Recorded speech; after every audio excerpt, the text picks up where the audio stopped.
Okay, we start our German the hard way.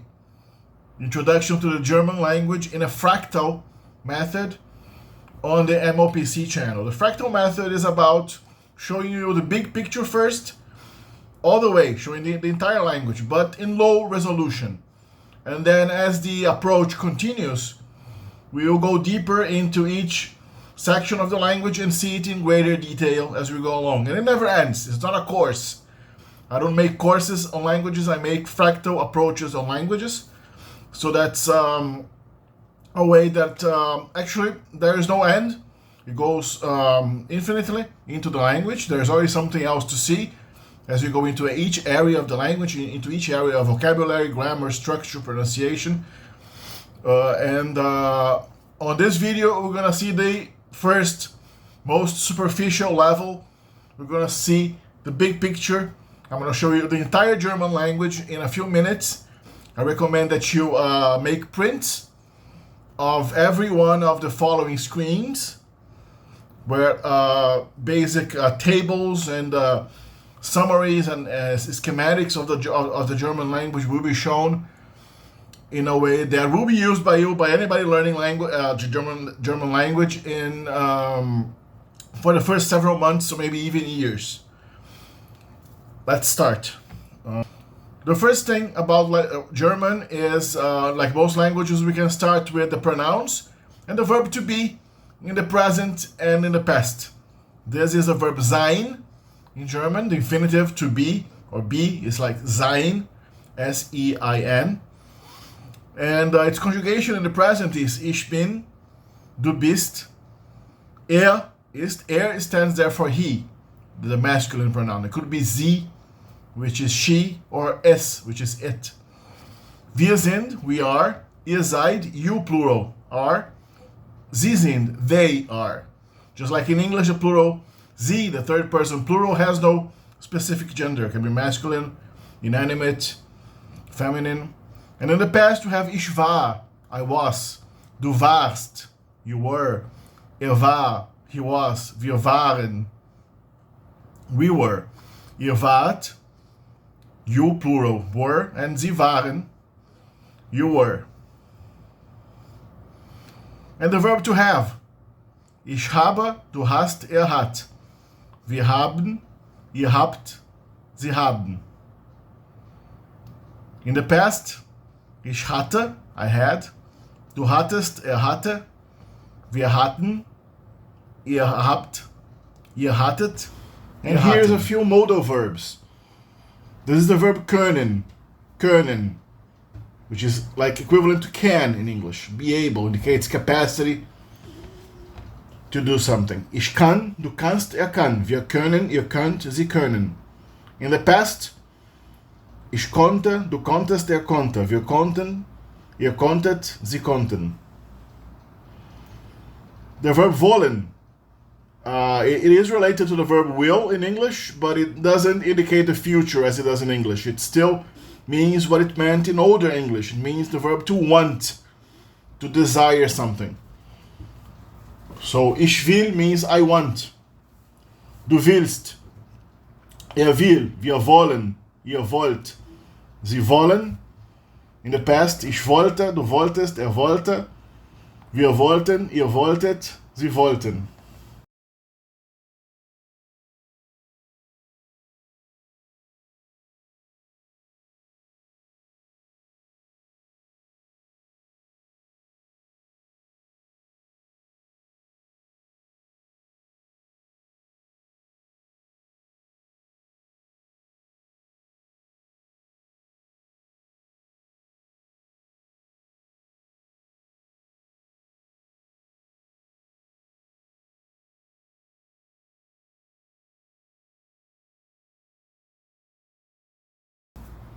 Müssen, of course, is the verb must. Ich muss, du musst, muss. Wir müssen, ihr müsst, sie müssen. In the past, musse, musste. Or in the conjunctive, müsste. We'll see what those two pasts mean later. Mögen is equivalent etymologically to may in English. And it can mean the same thing as may in the sense of a permission to do something.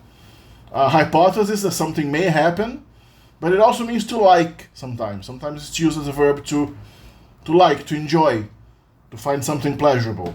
Ich mag, I like something. Ich mag, du magst, mag. Wir mögen, ihr mögt, sie mögen. In the past, mochte, or in the subjunctive past or conjunctive past, möchte.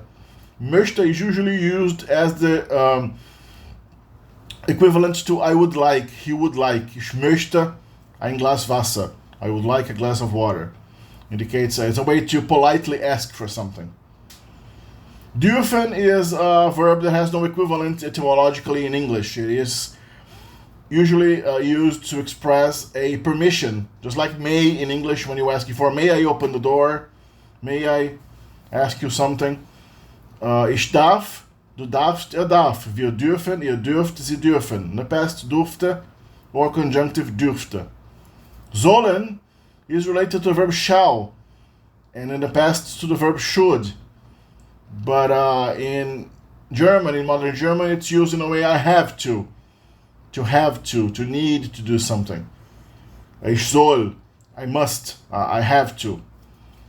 Du sollst, soll. Wir sollen, ihr sollt, sie sollen. In the past, sollte, there's no conjunctive there.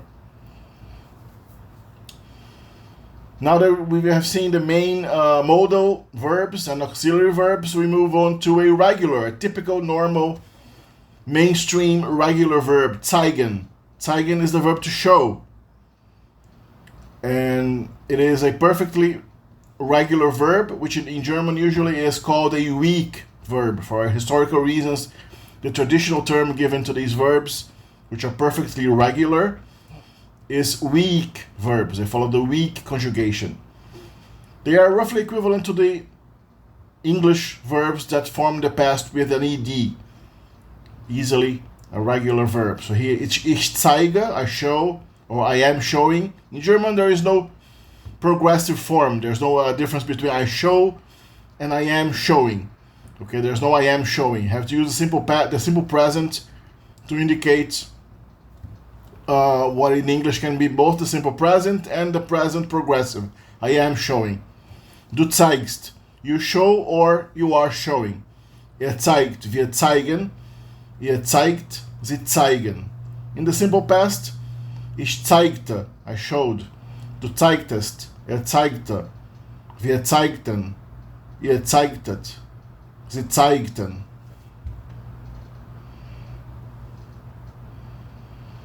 The past participle of the verb, which is used to form the perfective compound past forms, is gezeigt. In German, the regular weak verbs form the past participle usually by adding the prefix ge, unless the verb already has a prefix, in which case there is no prefix, so the ge is not added. And in the end of the verb you add the suffix t, so zeigen becomes gezeigt. Let's see a few sentences. Ich habe ihm die Stadt gezeigt. Literally, I have him the city shown. Because I have shown him the city. I showed him the city. In German, you usually use the compound past, which looks like the present perfect in English. I have shown. Ich habe gezeigt. This type of compound past is very frequently used in German, much more frequently than in English. When you say I have shown in English, you indicate a past that is kind of recent and related to the present. In German, the compound past typically indicates a past that is just a past, a perfect past, a single individual action that has been completed in the past. It isn't necessarily connected to the present. It isn't necessarily a recent action. It could be just an old action. Even though the simple present, the simple past, which is zeigte, is also used to indicate the past. And if it's a historical past, Germans sometimes prefer the simple past. It's more detached from the present. The second sentence here, ich will ihm die Stadt zeigen. Ich will ihm die Stadt zeigen. I want to show him the city. Ich werde ihm die Stadt zeigen.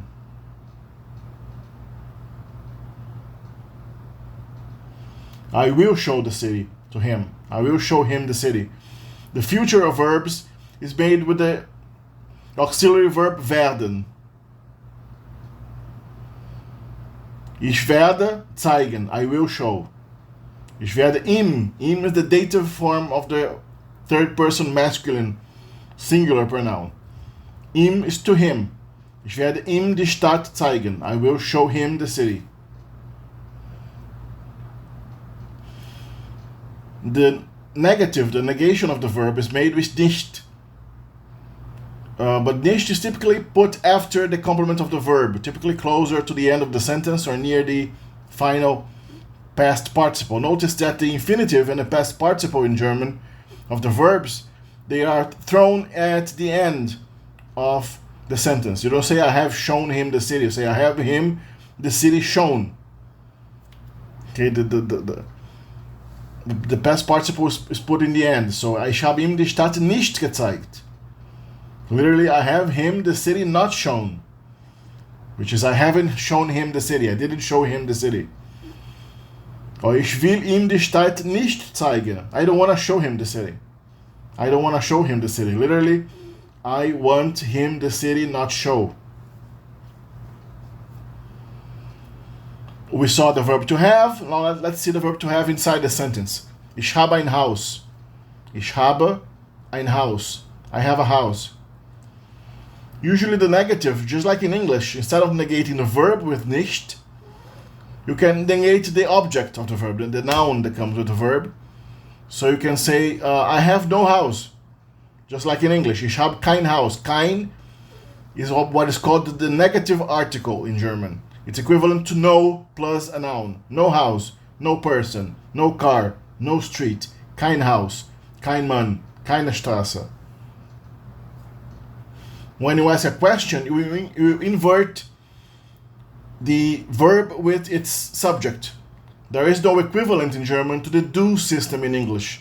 The use of do in English, which is very widespread to make questions and even negatives in English, has no equivalent in German. So there is no do you speak. In German you say you speak as the affirmative, and speak you is the question. You just invert the subject with the verb. Du hast is you have. Hast du is do you have.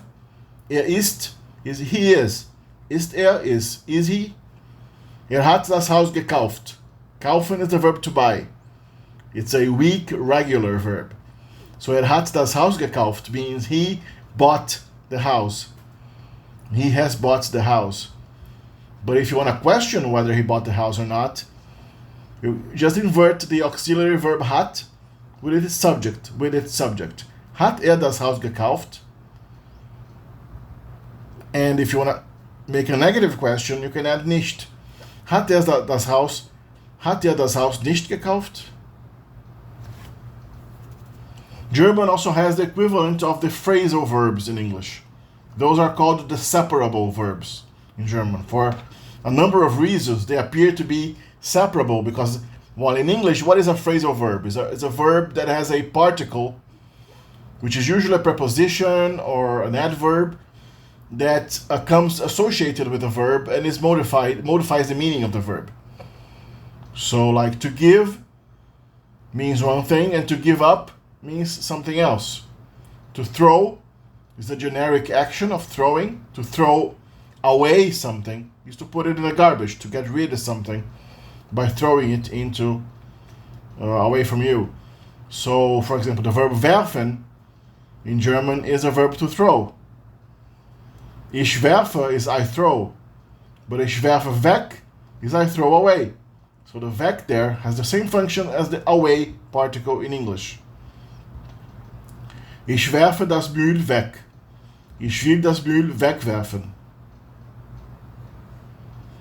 But you see that the infinitive in German has to be thrown to the end of the sentence. So you cannot say, I wanna throw away the garbage. You have to say, I want the garbage away to throw. Away, throw. So the verb to throw, when it appears in the infinitive and in the past participle, has to be put in the end of the sentence. Which means that the particle away, the particle weg, will appear as momentarily there to be a prefix to the verb. That's why the German grammars call these verbs separable, because in the dictionary these verbs appear with the particle in the beginning of the verb because the infinitive has to come after them. So you don't say to throw away. You say the infinitive of verb to throw away in German is to away throw, wegwerfen.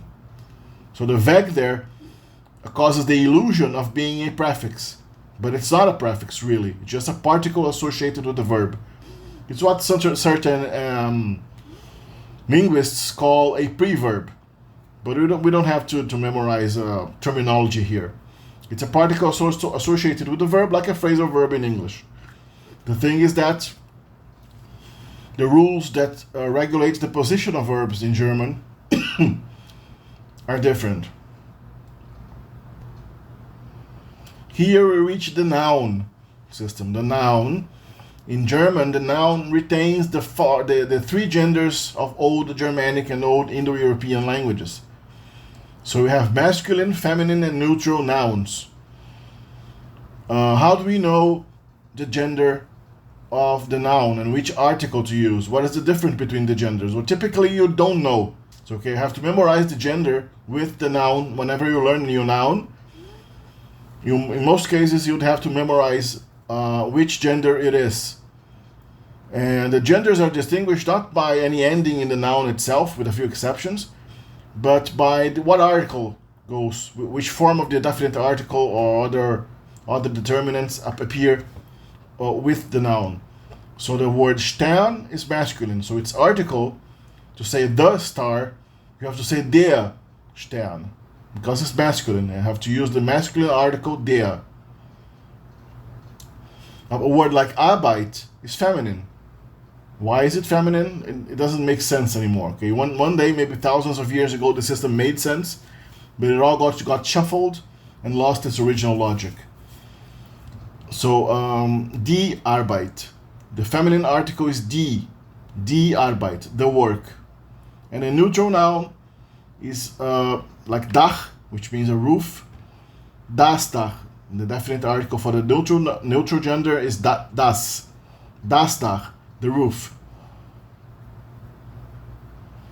In the plural, however, it's much simpler. In the plural, there is no gender in German. Plural nouns lose any gender distinction and they all get the definite article die. Die Sterne, the stars. Die Arbeiten, the works. Die Dächer, the roofs. So why do we call each of these genders masculine, feminine, and neutral? That's also a silly tradition. We could just call the masculine gender the R gender, the feminine gender the E gender, and the neutral gender the S gender, because that's the characteristic sound that marks each of these word classes in German. They have only a scant association to the actual biological gender of human beings and animals. In addition to gender, there is also something called the declension in German. That's something that scares a lot of people, but it's not that scary. German declension marks, what is a declension? Declension is a way to mark in the noun or its articles, to mark the function of the noun in the sentence. So the first basic case, the nominative, is the subject of the verb. The accusative case is the object of the verb and also the complement for prepositions that require the accusative. The genitive form is equivalent to the possessive form. Means of the star, des Sternes, of the star, or the stars. And the dative form usually is the indirect object to the star, but it also comes with a number of prepositions that require the dative. That's because the dative case is actually an amalgamation of several cases that had a function to indicate indirect object or instrument in some cases, or location, an old locative case, an old ablative case that indicated from the place from which you came. So all of these functions, all of these prepositional functions indicating instrument or location, ended up fusing, merging together in one big dative case. The name dative is another arbitrary creation of grammars. The dative case is just multi-purpose. So we have the masculine der Stern, den Stern, Only the singular masculine noun has a distinction between the nominative and the accusative. Okay, the accusative case only exists for singular masculine words in German. Feminine words, be they pronouns or nouns or articles or anything that is feminine or neutral, simply does not have a separate accusative. The accusative is always identical to the nominative. The genitive is marked by S in the masculine and R in the feminine. Des Sternes, of the star, der Arbeit, of the work. And dem Stern, optionally certain one-syllable nouns may gain an E, an sound in the end, but that's usually restricted to older German, more conservative expressions. But the dative case dem Stern or dem Sterne is used in a number of functions. For example, the preposition mit, which indicates with, requires the dative form. So if you say with the star, you have to say mit dem Stern. Mit dem Stern, with the star. The feminine declension is simpler. There's dd for nominative and accusative, of course, because as I said, there is no separate accusative for anything that's not masculine. And in the genitive and dative, you have der Arbeit, of the work, and der Arbeit, which is a dative form. For example, with the work would be mit der Arbeit. The neutral declension is identical to the masculine declension, except that in the nominative and accusative forms, the neutral article is das. But the genitive and the dative are des and dem. Here's the plural declension. In the plural, the gender of the noun doesn't matter. Here, Stern, in the plural, gains an E in the end, an E in the end, so der Stern, the star, becomes die Sterne, the stars. Okay, plurals are not formed, with very few exceptions, are not formed by adding S in the end, unlike English. Plurals in German, we're going to see the rule for the formation of the plural in a few minutes. So we have a die Sterne. Notice that the plural masculine does not distinguish between nominative and accusative either. The genitive der Sterne and the dative den Sternen. Notice that the dative plural adds an N to the end of the noun, unless the noun already ends in an N. And die Arbeiten, der Arbeiten, of the works, and den Arbeiten. Here we see the main prepositions in German and the case that they usually require. There is in. Certain prepositions, they may shift from dative to accusative whenever they shift in meaning from a stative, indicating a resting position, a fixed position, when they but when they actually mean a movement towards that position, they require the accusative in German. So in with the dative means in something, inside something, but in with the accusative case indicates into something.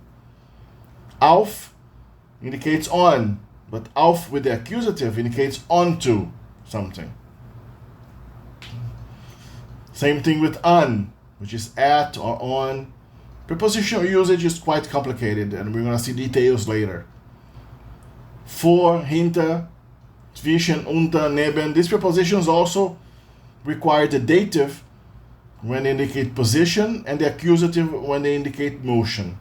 So for is before, but you're moving towards, before or in front of, but you're moving towards the front of the house, then you're gonna use the accusative. For das Haus. For dem Haus is before the house or in front of the house. For das Haus indicates for I'm moving, I'm going to be in front of the house. I'm driving towards the front of the house. So in this case, for das Haus. Für, gegen, on, and durch, and only require the accusative. Zu, aus, mit, von, bei, and nach always require the dative. And here are the question words in German. Was means what. Wer means who. Wer is declined just like the masculine article. The final R becomes an N in the accusative, wenn, if it's the direct object of a verb. And in the dative, it becomes wem. For example, with whom would be mit wem. Wo, which is where, with its complementary forms wohin, which means where to, whither, and woher, which means where from or whence. Wie, which means how, wann, which means when, welche, which means which, wie viel, which means how much, wie viele, which means how many, and warum, which indicates why. So if you have these screens copied to some file on your computer, you can print them, you can just lay them around your house as much as you want, and just put them in your whatever place you like to use to study a language, because that information has to be everywhere as the basis for learning language, the German language. So you have to struggle to memorize these words as quickly as possible, but take your time, okay? Don't apply too much pressure on you. On the next videos, I'm gonna give you exercises to practice these words, and it's only when you see those words inserted in a context that you're actually going to fully memorize them, fully commit them to memory. So see you on the next video.